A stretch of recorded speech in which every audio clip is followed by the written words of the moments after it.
আজি কেবিনেটত আমি কেইটামান গুৰুত্বপূৰ্ণ সিদ্ধান্ত গ্ৰহণ কৰিছো। আপোনালোকে জানে যে আমাৰ অসমত 1450খন বনগাঁও আছে, যাক আমি ফৰেষ্ট ভিলেজ বুলি কওঁ।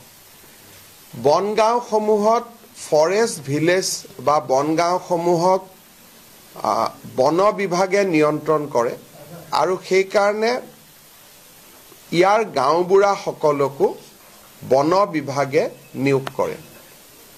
কিন্তু আন গাঁৱৰ গাঁওবুঢ়া সকল ৰাজহ গাঁৱৰ গাঁওবুঢ়া আৰু তেওঁলোকক ৰাজহ বিভাগে নিযুক্তি কৰে। আজি ইমান দিনে ৰাজহ বিভাগৰ অধীনত ৰাজহ গাঁৱত থকা গাঁওবুঢ়া সকলে মাহত 9000 টকা চৰকাৰৰ পৰা ৰেনুমাৰেশ্যন বা পাৰিতোষিক হিচাপে পাই আছিল। কিন্তু বনগাঁৱত বসতি কৰি থকা গাঁওবুঢ়া সকলে চৰকাৰৰ পৰা কোনো টকা বা কোনো মাননি পোৱা নাছিল, মাত্ৰ তেওঁলোকক নিযুক্তি দি থকা হৈছিল। ৰেভিনিউ ভিলেজৰ কাৰণে গাঁওবুঢ়া সকলে যি কাম কৰে বনগাঁৱৰ গাঁওবুঢ়া সকলে একেখিনিয়ে কাম কৰে, কিন্তু তথাপিতো তেওঁলোকে উপযুক্ত মাননিৰ পৰা বঞ্চিত হৈ আছিল। আজি কেবিনেটে 1 জানুৱাৰীৰ পৰা কাৰ্যকৰী হোৱাকৈ অসমত বনগাঁৱত কাম কৰি থকা গাঁওবুঢ়া সকলক ৰাজহ গাঁৱৰ গাঁওবুঢ়াৰ সমান 9000 টকাৰ পাৰিতোষিক দিবলৈ সিদ্ধান্ত গ্ৰহণ কৰে। প্ৰতি মাহত 9000 টকাৰ পাৰিতোষিক দিয়াৰ পৰিপ্ৰেক্ষিতত চৰকাৰে প্ৰতি বছৰত 15,58 লাখ টকা খৰচ কৰিব লাগিব আৰু এই মাননি 1 জানুৱাৰী 2025ৰ পৰা কাৰ্যকৰী হোৱাকৈ তেখেতসকলে লাভ কৰিব। আমাৰ দেশৰ বিভিন্ন স্থানলৈ অসমৰ পৰা ল'ৰা ছোৱালীয়ে যায়, কোনোবাই হোটেল মেনেজমেণ্টত কাম কৰিব যায়, কোনোবা গাড়ী চলাব যায়, কোনোবাই আন ধৰণৰ বিভিন্ন ইলেক্ট্ৰিচিয়ান ফিটাৰ আদি কামত অসমৰ বাহিৰলৈকে যায়। এই ইণ্টাৰনেশ্যনেল বা আন্তৰ্জাতিক বজাৰলৈ যোৱা যুৱকসকলৰ এড্ৰেছ আদি আমাৰ লগত নাথাকে। প্লাছ যিসকল নতুনকৈ যাব খোজে তেওঁলোককো আমি পঠিয়াব নোৱাৰো। মেক্সিমামে আজিলৈকে যোন গৈছে ব্যক্তিগত প্ৰচেষ্টাত গৈছে।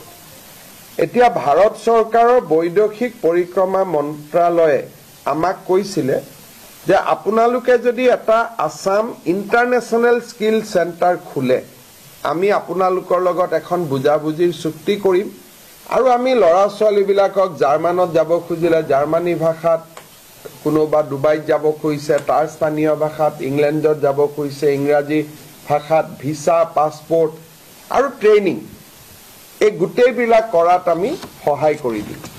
ভাৰত চৰকাৰৰ বৈদেশিক পৰিক্ৰমা মন্ত্ৰালয়ৰ আগ্ৰহত আজি আমি অসমত এটা আসাম ইণ্টাৰনেশ্যনেল স্কিল চেণ্টাৰ স্থাপন কৰিবলৈ সিদ্ধান্ত গ্ৰহণ কৰিছোঁ আৰু এই স্কিল চেণ্টাৰ গুৱাহাটীত ইয়াৰ হাব হ'ব আৰু বিভিন্ন জিলা সদৰত ইয়াৰ স্কোপ অৰ্থাৎ হাব এণ্ড স্পোক মডেলত আমি এই চেণ্টাৰটো আমি আৰম্ভ কৰিব পাৰিম। ডিব্ৰুগড়ৰ ল'ৰা ডিব্ৰুগড়ত প্ৰশিক্ষণ ল'ব, গুৱাহাটীত কেৰিকুলাম আদি গুৱাহাটীত হ'ব, নিয়ন্ত্ৰণ গুৱাহাটীত হ'ব, কিন্তু প্ৰশিক্ষণ সকলো জেগাতে ল'ব পাৰিব। এনেকৈ আমি হাব এণ্ড স্কোপ মডেলত আমি আসাম ইণ্টাৰনেশ্যনেল স্কিল চেণ্টাৰ এটা কৰিবৰ কাৰণে আজি কেবিনেটে অনুমোদন দিছে।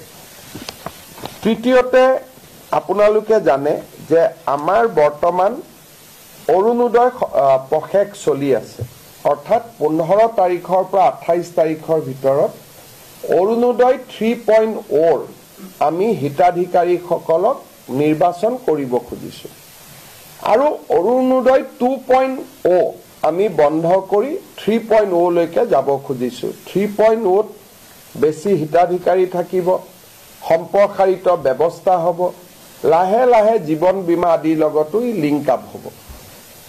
কিন্তু এই অৰুণোদয় আঁচনিখন হ'ল দুখীয়া মানুহৰ কাৰণে কৰা আঁচনি।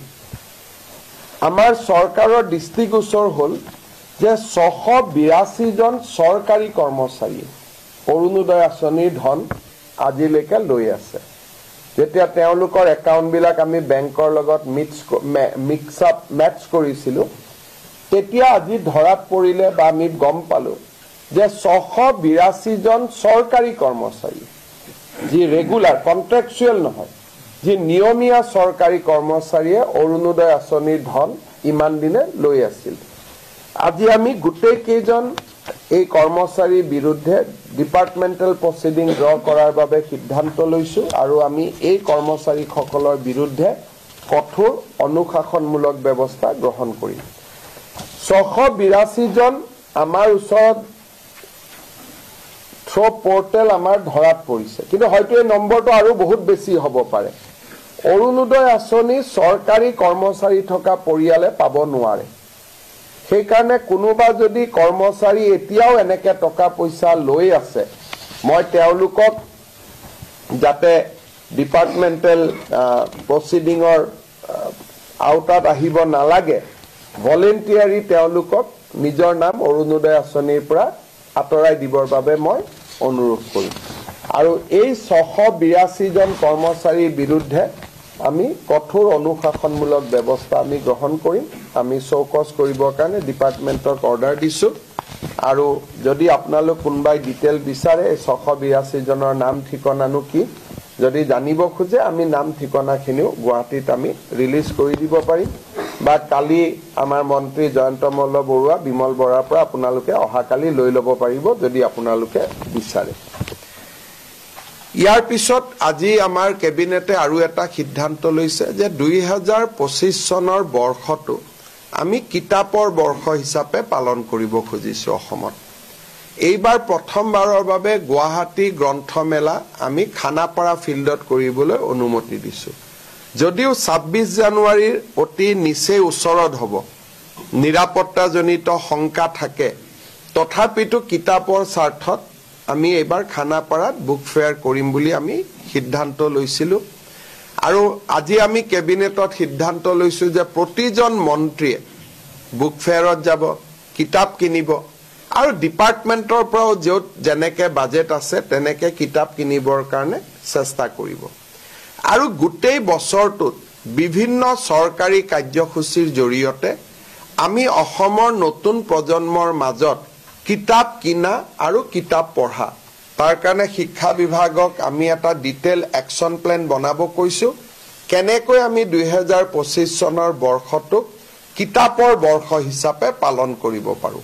আৰু এই বিষয়ে আৰু কথা আমি যেতিয়া একশ্যন প্লেনটো ৰেডি হৈ যাব আমি ক'ব পাৰিম। কিন্তু মোটামুটি যেনেকৈ বিভিন্ন বৰ্ষ বিভিন্ন থিমত চৰকাৰসমূহে পালন কৰে, এই বছৰ আমি কিতাপৰ বৰ্ষ হিচাপে 2025 চনটো আমি পালন কৰিবলৈ সিদ্ধান্ত লৈছোঁ। এইটো অৰুণোদয় 2 ওৱানৰ খিনিটো অলৰেডি আমি সেইখিনি যিহেতু 1ৰে বহুত 2ত সোমাই গ'ল, গতিকে 1ৰ ডাটাবেছ এতিয়া আৰু আমি নাচাওঁ, অৰুণোদয় 2ৰ ডাটাবেছটো আমি চাওঁ। 2ৰ ডাটাবেছত আমি 682 নে 80 কৰ্মচাৰীক আমি অৰুণোদয় লৈ থকা আমি পাওঁ। আৰু এওঁলোক নিয়মীয়া কৰ্মচাৰী, যিটো 1 তাৰিখে দৰমহা পায়, কোনো কণ্ট্ৰেকচুৱেল চুক্তিবদ্ধ অংগনবাদী নহয়।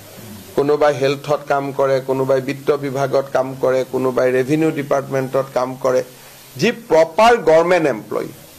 গতিকে তেওঁলোকে লৈ থকাটো আচৰিত, আৰু কিন্তু লৈ আছিলে। এইটো ক্ষেত্ৰত আপোনালোকে যথেষ্ট ষ্ট্ৰিক্ট মেজাৰ লৈছে, কিন্তু তথাপিও মানুহে এইটোত মানে কৰি আছে। এতিয়া অৰুণোদয় 3 স্যাৰ কিবা এনেইতো আজিকালি টেকনলজিৰ কাৰণে ল'লেও বহুত দেৰি ল'ব নোৱাৰে। টেকনলজি ইমান ডিটেক্ট হৈছে। ধৰক এজনৰ ঘৰত দুখীয়া নহয়, কিন্তু ধনী এজনে ল'লে। এতিয়া আমি ইলেক্ট্ৰিচিটি কনজিউম কিমান কৰে তাৰ পৰাও আমি ধৰিব পাৰোঁ যে মানুহজন ধনী নে দুখীয়া। আজিকালি নিয়ম বহুত হৈ গ'ল। যেনেকৈ আপোনাৰ ঘৰত 120 মেগাৱাট ইলেক্ট্ৰিচিটি কিলোৱাট আমি 120 ইউনিট খৰচ কৰোঁ। এজন অৰুণোদয় বেনিফিচিয়াৰী নাম পালোতে 200 ইউনিট খৰচ কৰে, তেওঁতো দুখীয়া হ'বই নোৱাৰে। গতিকে আজিকালি গভৰ্ণমেণ্টে প্ৰথম এমাহ দুমাহ কোনোবাই ল'লেও লাহে লাহে গভৰ্ণমেণ্টে টেকনলজিৰ জৰিয়তে সকলোখিনি চিনাক্ত কৰিব পাৰে এইবাৰ আমি 26 জনক অৰুণোদয়ৰ পৰা কাটি দিছো কিয় কাটিছো তেওঁ অৰুণোদয় লৈছে জিএসটিও পেমেন্ট কৰি আছে গতিকে জিএসটি পেমেন্ট কৰা মানুহটো অৰুণোদয় ল'ব নোৱাৰে দুদিন পিছত ইনকাম টেক্সৰ পৰা আমি ডাটাবেছটো আনিব পাৰো গতিকে ক্ৰছ চেকিং কৰাৰ আজিকালি বহুত সুবিধা আছে আৰু এই মেথডলজি বিলাক এতিয়া আমি এপ্লাই কৰি গৈ থাকিলে লিষ্টখন ক্লিন হৈ হৈ গৈ থাকিব এইখিনিয়েতো ঘূৰাই দিব লাগিব চৰকাৰী কৰ্মচাৰী সকলৰতো দৰমহাৰ পৰা আমি কাটি ল'ম গতিকে এইখিনিয়েতো ঘূৰাই দিবই লাগিব 682 যিমান অৰুণোদয় চাকৰি পোৱাৰ আগৰখিনি আমি নলওঁ পিছৰখিনিতো ঘূৰাই দিবই লাগিব স্যাৰ